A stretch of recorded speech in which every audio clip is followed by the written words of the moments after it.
স্ক্রুটিনির সময় আরো 7 দিন বাড়ানো হচ্ছে, সেক্ষেত্রে চূড়ান্ত ভোটার তালিকা 14ই ফেব্রুয়ারি কিন্তু প্রকাশিত হবে না। আর মাইক্রো অবজারভার নিয়ে মমতা বন্দ্যোপাধ্যায় বারবার প্রশ্ন তুলেছেন, সুপ্রিম কোর্টে দাঁড়িয়েই প্রশ্ন তিনি তুলেছেন। আর গতকাল কিন্তু একেবারে নির্দেশ দেওয়া হয়েছে রাজ্যের পাঠানো ৮৫০৫ জন যে অফিসার রয়েছেন, গ্রেড বি অফিসার, তাদের কিন্তু আজকে বিকেল 5টার মধ্যে কাজে যোগ দিতে হবে। বিস্তারিত জানবো আমাদের প্রতিনিধি রুমা পাল সরাসরি আমাদের সঙ্গে রয়েছেন। রুমা, দেখো, এর আগে যদি দেখা যায় যখন মাইক্রো অবজারভার নেওয়া হয়েছিল, যেমন কেন্দ্র যারা সরকারি কর্মচারী তাদেরকে নেওয়া হয়েছিল, সেক্ষেত্রে আমরা দেখেছিলাম দু ধাপে ট্রেনিং হয়েছিল। যেমন প্রথম ধাপে নেওয়া হয়েছিল মাইক্রো অবজারভার, আবার পরে কিছুদিন পর দেখা গেল আবার ২৫০০-এর মতো মাইক্রো অবজারভার নেওয়া হচ্ছে, অর্থাৎ প্রায় ৬৫০০-এর মতো। তখন দু ধাপে ট্রেনিং হয়েছিল। এখন ৮৫০৫ জনকে নিতে গেলে একটা ট্রেনিং প্রয়োজন, সেটা কিন্তু আদালতে কমিশন বলেছে।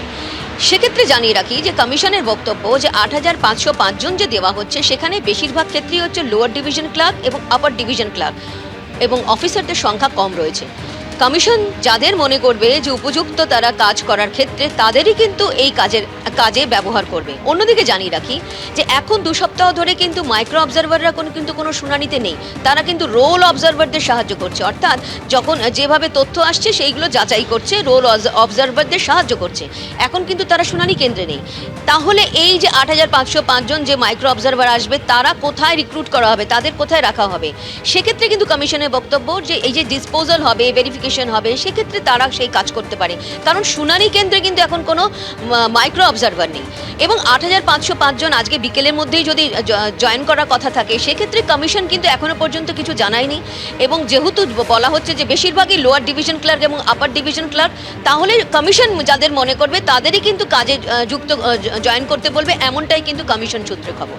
একেবারেই রুমা, ধন্যবাদ। গতকাল সর্বোচ্চ আদালত কিন্তু এসআইআর মামলার শুনানিতে একগুচ্ছ নির্দেশিকা দিয়েছে, যেখানে সর্বোচ্চ ক্ষমতা নাম বাদ দেওয়ার ক্ষেত্রে ইআরও তাদেরই রয়েছে, এমনটা বলা হয়েছে।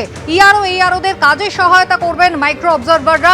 যে মাইক্রো অবজারভারদের নিয়োগ নিয়ে মমতা বন্দ্যোপাধ্যায় খোদ নিজে দাঁড়িয়ে সুপ্রিম কোর্টে যে সওয়াল করেছিলেন, তাতে প্রশ্ন তুলেছিলেন। একই সঙ্গে কিন্তু ডিজিপির ভূমিকাও প্রশ্নের মুখে উঠেছে, যেভাবে বারংবার একেবারে তাণ্ডব চলেছে এই শুনানি চলাকালীন। সেখানে রাজ্যের আইন শৃঙ্খলা পরিস্থিতি যাতে স্বাভাবিক থাকে, কোনো অবনতি না হয়, তা দেখার দায়িত্ব ডিজিপিকে দেওয়া হয়েছিল। আর সেই ঘটনা বারংবার কিন্তু ঘটেছে। জাতীয় নির্বাচন কমিশন ইতিমধ্যেই ডিজিপির কাছে শোকজ করে হলফনামা চেয়েছে। আর এই গোটা ঘটনা নিয়ে ইতিমধ্যেই রাজনৈতিক তরজা তুঙ্গে উঠেছে। সময় বাড়াতে হচ্ছে এই কারণেই, কারণ তৃণমূল কংগ্রেস তাদের প্রশাসনকে ব্যবহার করে সরকারি সমস্ত শক্তিকে লাগিয়ে দিয়ে তারা এই প্রক্রিয়াকে বানচাল করবার জন্য চেষ্টা চালিয়ে গেছে। সেটাই আজকে সুপ্রিম কোর্টের রায়ের মধ্যে স্পষ্ট হয়ে গিয়েছে। প্রথমেই বলেছিলাম এই সময় সীমায় হয় না, মুখ্যমন্ত্রী বারবার বলেছিলেন। তো এই যে সময় বাড়ানো, তাতে তো এটাই মান্যতা পাচ্ছে জোর করে বিজেপির কথায়, যেটা নির্বাচন কমিশন চাপিয়ে দিয়েছিলেন, ওই সময়টা যথেষ্ট নয়। আজকে জাতীয় নির্বাচন কমিশনের ফুল বেঞ্চের বৈঠক, যেখানে রাজ্যের মুখ্য নির্বাচন আধিকারিক তিনি অংশগ্রহণ করবেন। গতকাল দিল্লি রওনা হওয়ার আগে ঠিক কি জানালেন মনোজ কুমার আগরওয়াল, দেখুন। যেভাবে চূড়ান্ত তালিকা প্রকাশের দিন পেছোচ্ছে, তাহলে কি 28 তারিখের মধ্যে কোনোভাবে চূড়ান্ত তালিকা প্রকাশের সম্ভব হবে? প্রকাশ করা চূড়ান্ত ভোটার তালিকা কেন সম্ভব হবে না? কেন সম্ভব হবে না? মানে আজকে যেমন বলা হলো যে মাইক্রো অবজারভারদের নিয়োগ করে তাদের 7 দিন একেবারে প্রশিক্ষণ দিয়ে, সেই সময় কি তাদের শুনানি বন্ধ থাকবে যখন তাদের প্রশিক্ষণ দেওয়া হবে? এই সময়কালটা না, কাজ তো চলছে, আমাদের কাজ তো চলছেই। নতুন করে যে মাইক্রো অবজারভারদের নিয়োগ করে তাদেরকে যে প্রশিক্ষণ দেওয়ার কথা নির্দেশ দিল আদালত, মাইক্রো অবজারভার তো হেল্প করবে, আগে তো ওদের ট্রেনিং হবে, তারপরে ওরা হেল্প করবে, কোনো প্রবলেম নেই, কাজ চলবে। ইয়ারও কাজ তো চলবে। বাকি কোথায় আছে শুনানি? খুব বেশি তো বাকি নেই শুনানি।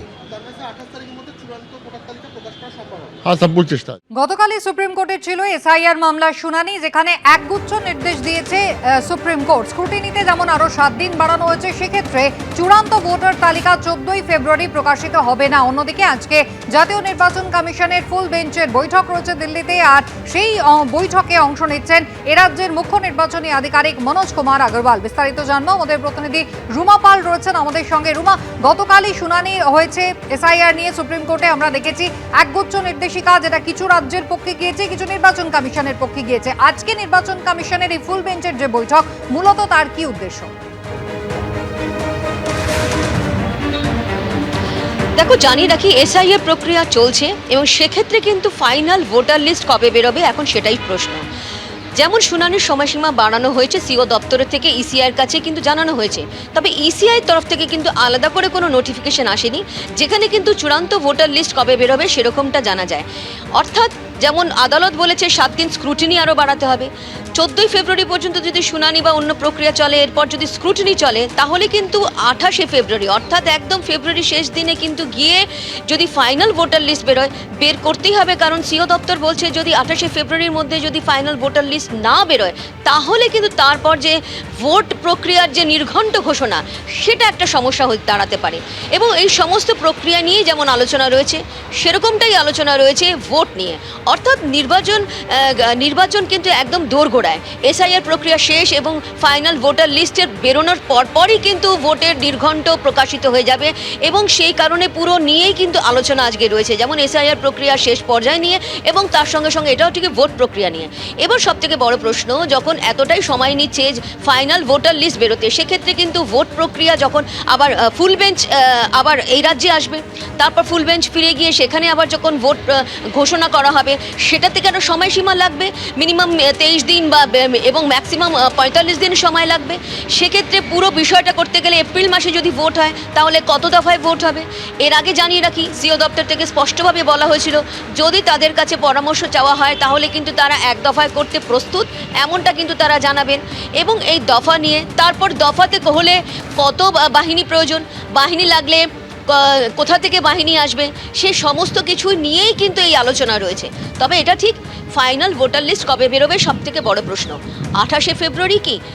এখন এটাই প্রশ্ন, কারণ নির্বাচন কমিশন থেকে কিন্তু নোটিফিকেশন জারি করা হয়নি। কারণ এর আগে যখন দেখেছিলাম খসড়া ভোটার তালিকার সময়সীমা বেড়ে গিয়েছিল 9 ডিসেম্বর থেকে 16ই ডিসেম্বর, তারপর সেখানে কিন্তু ইসিআই আগেই সেটা নোটিফিকেশন জারি করেছিল। এখন দেখা যাচ্ছে যখন শুনানি প্রক্রিয়া চলছে, এরপরও শুনানি প্রক্রিয়ার পরেও কিন্তু রয়েছে আরও বিষয় রয়েছে, যেমন একেবারে ভেরিফিকেশন থেকে শুরু করে ডিসপোজাল সব কিছু রয়েছে, এটা করতেও কিন্তু একটা সময় লাগবে। তারপরে আদালত বলেছে স্ক্রুটিনির সময়সীমা বাড়াতে হবে, তারপরে গিয়ে ফাইনাল ভোটার লিস্ট। অবশ্যই সেই সমস্ত বিষয় নিয়েই কিন্তু আজকে আলোচনার কেন্দ্রবিন্দুতে থাকবে, যেমন এসআইআর প্রক্রিয়া শেষ পর্যায়ে, অন্যদিকে অবশ্যই একদম বিধানসভা নির্বাচন। একেবারে রুমা, তুমি আমাদের সঙ্গে থাকো। এবিপি আনন্দ, এগিয়ে থাকে, এগিয়ে রাখে।